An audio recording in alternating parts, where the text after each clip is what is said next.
ছবি তুলবেন কি বলে আপনি কি জানতে চাচ্ছেন সেটা মানে আপনার পরিচয় দেন আর কোন স্কুলে কি দাবি নিয়ে আসছেন এটা বলুন।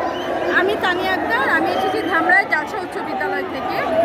আজকে আপনারা প্রেস ক্লাবের যে শিক্ষক সমাবেশ দেখতে পাচ্ছেন, আমাদের কিছু সুস্পষ্ট দাবি আছে।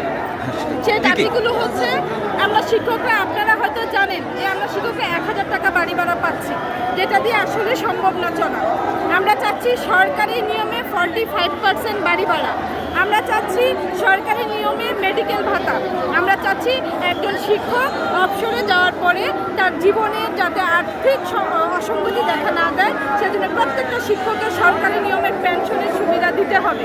তাছাড়া শিক্ষকদের হয়রানি, শিক্ষকদের চাকরিচ্যুত থেকে যাতে আমরা শিক্ষকরা মর্যাদা নিয়ে চাকরি করতে পারি, সেজন্য আমরা শিক্ষক আইন চাচ্ছি যে আমাদের জন্য সুস্পষ্ট শিক্ষক আইন চালু হোক আমাদের নিরাপত্তার জন্য।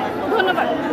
রাস্তা অবরোধ করলেন, আসলে আমরা শিক্ষক, আমরা সবসময় সুশৃঙ্খল ক্লাসেও শিক্ষা দিচ্ছি, সমাজেও শিক্ষা দিয়ে আসছি, কিন্তু কথা হচ্ছে সারা বাংলাদেশের শিক্ষকের দাবি সেখানে 1000 টাকা দিয়ে বাড়ি ভাড়া, 500 টাকা দিয়ে চিকিৎসা ভাতা শিক্ষকদের হচ্ছে না। আমাদের কাজে দায়িত্ব জাতি গড়ার, কিন্তু আমাদের পেটে ক্ষুধা, কীভাবে সম্ভব? আজকে শিক্ষকদের দল নেমেছে, আমরা না চাইতেও রাস্তা অবরোধ হয়ে গেছে, কিছু করার নাই।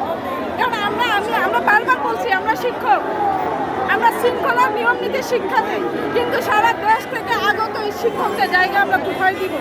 বাধ্য হয়ে রাস্তা অবরোধ হয়ে গেছে।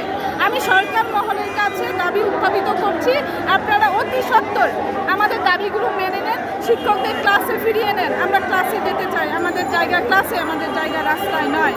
আমরা জাতি গড়ার কারিগর, আমাদেরকে সেই কাজটি করতে দেন, আমাদের ঠান্ডা মস্তিষ্কে গবেষণা করতে দেন, শিক্ষার্থী নিয়ে, ক্লাসরুম নিয়ে।